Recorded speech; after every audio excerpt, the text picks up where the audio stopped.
اگر دوستو یاد رکھنا، تگڑا اور مضبوط جوان پتہ کون ہوتا ہے؟ جس کی نظریں پوری طرح اس کے کنٹرول میں ہوں۔ یہ علامت جوانی ہے۔ جس آدمی کا پوری طرح، دو لوگ دنیا میں کبھی کوئی کارنامہ سر انجام نہیں دے سکتے، ایک جو حرام کھاتا ہو، ایک جس کی نظر ناپاک ہو۔ محمد بن قاسم جب یہاں آئے تھے نا، تو ایک دن بڑے پریشان تھے، تو ایک بزرگ کہنے لگے آپ کیوں پریشان ہیں؟ کہنے لگے راجہ دہر سے مقابلہ ہے اور ہماری فوج تو سندھ کے رستے بھی نہیں جانتی، زبان بھی نہیں جانتی، لڑیں گے کیسے؟ دو چار دن کے بعد ان بزرگوں کی دوبارہ محمد بن قاسم سے ملاقات ہوئی تو بڑے خوش تھے۔ کہا اب آپ کیوں خوش ہیں؟ کہنے لگے وہ میرا مقابلہ نہیں کر سکتا، میں نے تحقیق کر لی ہے۔ کہا کیوں؟ کہنے لگے نظر کا گندہ ہے، اور جو نظر کے گندے ہوتے ہیں وہ میدانوں میں ٹھہرا نہیں کرتے۔ میدان کے لیے نکلنے کے لیے پاک جوانی کی ضرورت ہوتی، تطہیر مزاج ہونا ضروری ہوتا ہے، پاکیزہ افکار اور سچی اور سچی ستھری سوچوں کا ہونا ضروری ہوتا ہے۔ اس لیے فرمایا کہ میرا مقابلہ نہیں کر سکتا۔ حضرت عبداللہ ابن حذافہ کمرے میں تھے، تو وزیر کی بیٹی اندر سجی سنوری پہنچ گئی۔ جیسے ہی آپ نے اس کفر کی چال کو دیکھا تو تیمم کر کے نفل شروع کیے۔ وہ ساری رات بیٹھی رہی، رب کا بندہ ساری رات عبادت کرتا رہا۔ عبادت بڑا سہارا ہے، مصلی بڑا سہارا ہے اللہ کے بندوں۔ صبح دروازہ کھولا، وزیر نے اپنی بچی سے پوچھنا چاہتا تھا رزلٹ کیا نکلا، تو وہ کہنے لگی پیچھے ہٹ جا، اب تیرا میرا تعلق کوئی نہیں، میں نے نبی پاک کا کلمہ پڑھ لیا۔ اس نے کہا میں نے بھی زمانہ دیکھا ہے، پر یہ کیا لوگ ہیں، کستوری کے بنے ہوئے، سندل سے دھلے ہوئے، کہ میں ساری رات کمرے میں رہی اور 100 اور 1000 آدمی جس جوان کا مقابلہ نہ کر سکے، اتنا طاقتور جوان کمرے میں رہا اور اس نے نظر اٹھا کے نہ دیکھا۔ او کچا رنگ للاری والا جڑا چڑھدا تے لیندا رہندا ہے، اے عشق تیرے دا رنگ محمد چڑھیا پھر نہیں لیندا۔ میں کہا ایک دفعہ نظر اٹھا کے نہیں دیکھا، کمال ہو گئی۔ اتنے بڑے لوگ، اتنی بڑی سعادت مندی، فیروز بختی، معاملہ فہمی حد ہو گئی۔ اللہ اکبر۔ دوستو بادشاہ جب پوری طرح ہار گیا نا، اس نے کہا مار دو۔ تیل گرم کیا ایک کڑاہی میں، اور جب آپ کو اس میں ڈالنے لگے تو آپ کی آنکھوں میں آنسو آ گئے۔ بادشاہ کا خیال ہوا شاید نرم ہو گئے ہیں، کہنے لگا روئے کیوں؟ فرمانے لگے سوچتا ہوں جان ہی ایک ہے، کتنا مزہ ہے اس کی راہ میں جان دینے کا، کتنی لذت ہے اس کے نام پر مرنے میں، کتنا لطف ہے۔ جے تو چڑھیا اتے دار بھی نہیں، تے جے تو وکیا عشق بازار بھی نہیں، تے ایڈا سستا سودا پیار بھی نہیں، تے ایڈا سستا لبدا یار بھی نہیں۔ کئی جنگل گانے پیندے نہیں، کئی دوزخ لنگنے پیندے نہیں، جے وہ اس ملوں بھی مل جاوے، ایدوں سستا ہور بپار بھی نہیں۔ تے کچھ سمجھ نہ آوے لوکاں نوں وہ کادے نال شہید کرے، ڈٹھی یار دے ہاتھ تلوار بھی نہیں، پر او دا خالی جاندہ وار بھی نہیں۔ کہنے لگے ایک جان ہے نا، تو دل کرتا ہے ہزاروں ہوتی تو ایک ایک کر کے محبوب کے نام پہ قربان کرتا، جب میرے پاس ہے ہی ایک، کروں کیا؟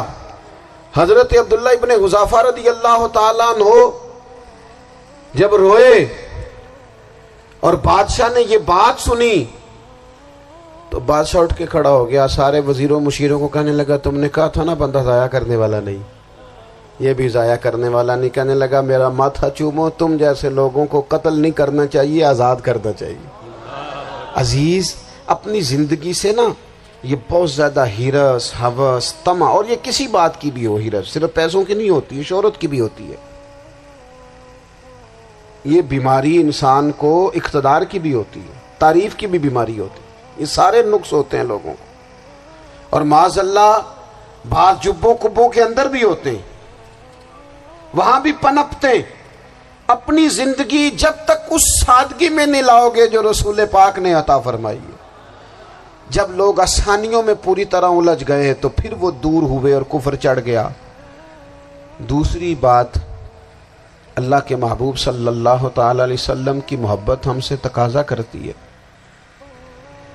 کہ ہم اس مشن کے لیے کام کریں جس مشن کے لیے رسول پاک نے کام فرمایا ہے۔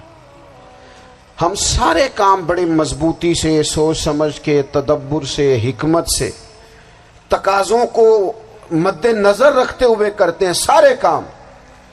دین کے کام میں ہمارا مزاج نہیں ہوتا، او ہو جائے گا جی، آپ بسم اللہ پڑھیں جی، شروع کریں جی۔ آپ تقاضوں کو سمجھیں، چیزوں کو دبائیں نہیں، چیزوں پر غور کریں۔ کسی کے ذہن کی سطح پر سوال ابھرتا ہے، اس کا تسلی بخش جواب دیں۔ اپنی زندگی میں دین کے کام کے لیے اپنے آپ کو وقف کریں، اور دین کے کام کے بہت سارے پہلو ہیں۔ ہزاروں لوگوں کو قرآن پاک ٹھیک پڑھنا نہیں آتا، ہزارہ لوگ ہیں جو قرآن مجید کے مطالب سے آگاہ نہیں ہیں، دین کی بنیادی ضروریات سے لوگ نابلد ہیں۔ میں آپ کو کس طرح یہ بات سمجھاؤں کہ ہزاروں کی تعداد میں طلاقیں اس لیے ہوتی ہیں کہ مردوں کو طلاق کے مسئلے نہیں آتے، انہیں پتہ نہیں ہے کہ مجھے حقوق زوجین کے معاملے میں کیسے چلنا۔ ڈھیر سارے گھروں میں تباہی اس لیے ہے کہ تربیت اولاد کا دینی منہج ہمیں نہیں پتا۔ اپنا حصہ ملائیں دین کے کام میں۔ ایک آدمی کو اگر تو نمازی کرنے میں کامیاب ہو گیا، تیری زندگی بدل گئی۔ وہ دین بیزار لوگ جو ہمارے بیچ بیٹھ کے ہماری نوجوان نسل کو پگڑی اور داڑھی کا نام لے کے بنیادی طور پر دین سے دور کرتے، ایسے نوجوانوں کو دین کا پیغام محبت دے کر دین کے قریب کرنا ہماری ڈیوٹیوں کا حصہ ہے۔ ہمیں ذمہ داری کا احساس کرنا پڑے گا، ہمیں یہ خاص قدم اٹھانا پڑے گا، توجہ دینی پڑے گی۔ مساجد، مدارس، میں آپ سے عرض کروں، اتنی ڈٹ کے مخالفت ہوتی ہے نا مدرسوں کی، اتنی ڈٹ کے۔ میں ادارہ چلاتا ہوں، اس کے چلانے میں جو مشکلات ہیں وہ تو ہم بتا نہیں سکتے آپ کو، اس لیے کہ میری قوم، میرا اس قوم سے تعلق ہے جو نعت خواں امیر کرنا چاہتی ہے، مدرسے نہیں۔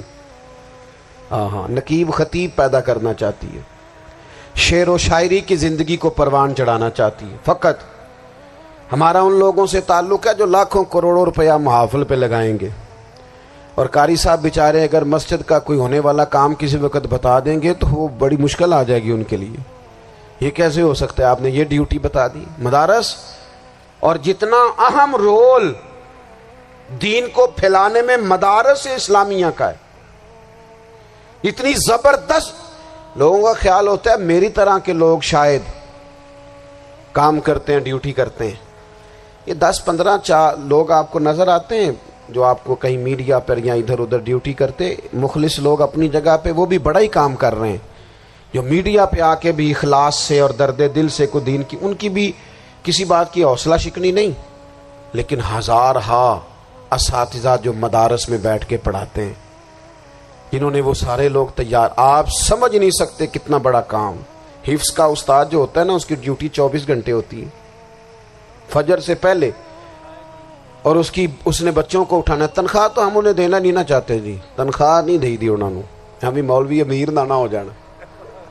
مولوی نو تے سوٹ بھی 27ویں والی رات دے ہے تاکہ کدھر سوان کے عید والے دن پا نہ لوے، چونکہ 27ویں تو بعد تے درزی پھڑتا ہی کوئی نہیں، کیوں حضرت؟ ایسا ہی ہے نا، اس وقت تو نہیں نہ لیتا۔ تو ہم چاہتے ہیں مولوی ہماری مرضی کے ہماری طرح کا سوٹ نہ پہن لے۔